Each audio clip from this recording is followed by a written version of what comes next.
Good morning and thank you for joining us. I'm Raya Katene. We'll have your Father's Day forecast in just a few moments, but first, the latest as we enter day 2 of the manhunt for a suspect accused in 2 targeted shootings of state lawmakers. The search for 57-year-old Vance Belter now stretching as far as South Dakota, as investigators say they're on the lookout for both Belter and another person of interest.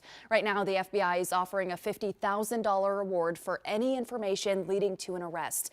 Belter is accused of killing State Representative Melissa Hortman and her husband in what officials are calling a politically motivated assassination.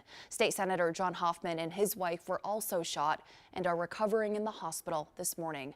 And within the last few minutes, the Emergency Operations Center in Blaine has now reopened as investigators reconvene for the morning.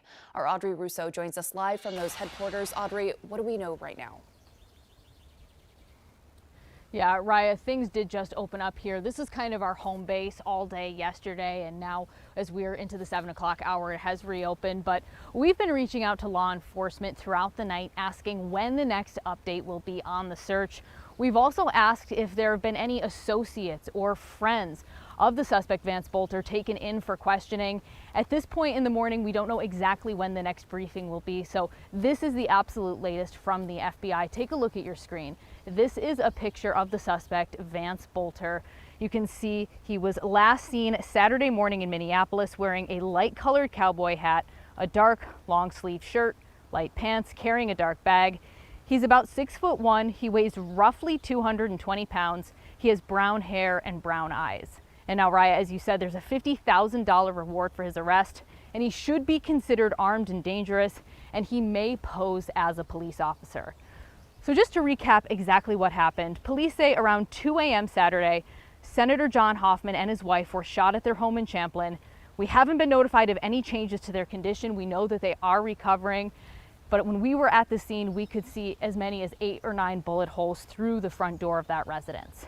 Then, around 3:30 in the morning, Brooklyn Park Police went to check on former Speaker Melissa Hortman at her home. When they arrived, they saw what appeared to be a police vehicle and a person who looked like an officer leaving the home. That person evidently was not a police officer, exchanging gunfire with the real officers on the scene and then running from that scene. Hortman and her husband both died. Their official causes of death, per the medical examiner, multiple gunshot wounds. And there really is, Raya, so much to say about this. The community, of course, is still reeling from the fact that the suspect allegedly posed as a police officer. In the car that he left behind, it was outfitted to look like a police cruiser with lights and plates that said police. And inside that car, there was a list of about 70 names of Democratic politicians and abortion rights activists, as well as some of those flyers referencing the protests yesterday. There really is a lot to say about this. A little bit too early, of course, to speculate on a motive as they are still searching for him, but that is the latest what we know right now. Raya? All right, Audrey, thank you. Still, of course, so many questions, and hopefully we'll be hearing from officials now that the Operations Center has reopened this morning. We'll check back in. Taking a look now at where the search for Belter has led police. Crews are currently watching 2 homes, one of them in the small town of Green Isle, about an hour southwest of the metro, where the suspect apparently owns a home, and the other is in Minneapolis, where he was known to stay occasionally. Jessica Hart takes us there. The search for Vance Belter continues as those closest to him process what he's allegedly done. I mean, he was a loving, caring guy, loved his family, loved his friends, and loved God, and I don't know why he did what he did. His roommate sitting in disbelief as he reads the last message he says he got from his friend. Maybe dead shortly. So I just want to let you know that I love you guys both. And I wish it hadn't gone this way. His roommates say early afternoon, a military-style vehicle with a rod damaged their front door, searching for Belter. The roommates say he works odd jobs, so he stays here a couple times a week. South of Minneapolis, law enforcement searched his home in Green Isle. We did not find him at the scene. The search is continuing for other evidence, but like I said, Vance was not at the scene. The Sibley County Sheriff says he doesn't know him personally, but he's known to law enforcement. There's been a couple of contacts over the years. I believe one was for a traffic stop. They were very minor in nature. As the manhunt continues, those who knew him are trying to reckon with who he's allegedly become. I wish I could have been there to stop him. If you have any information on Belter's whereabouts, you're asked to call the phone number on your screen. Neighborhoods are still shaken this morning from Brooklyn Park to Champlin. Ian Russell takes us through what neighbors had to say as all of this unfolded.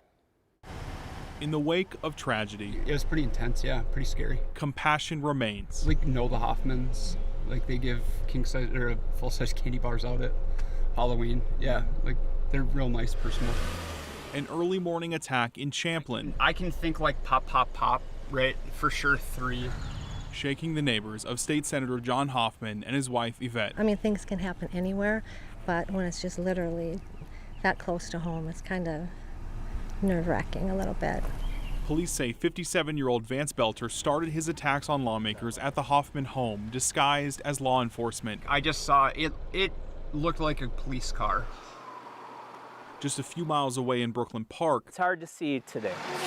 actual police took that car, left after Belter shot and killed Representative Melissa Hortman and her husband, Mark. Yeah, we got to know each other, really well over the last few years. So this is definitely heartbreaking. Here, though, it was never Representative, only Melissa and Mark. And we never talked politics. We just talked about our dogs and the weather and how things were in the neighborhood. Corey Leaf says he'll miss that. Happy. And that's how we always thought of them. In the wake of tragedy, compassion holds on tight. Devastating. It's wrong. It shouldn't have happened. Even as pain stays close by. I want people to remember them just as great people, not as a Democrat or not as a Republican. Just they were great people. Ian Russell, A big devastating loss. KARE 11 News. We are, of course, continuing to follow that developing story and will bring you the most up-to-date information as we learn more.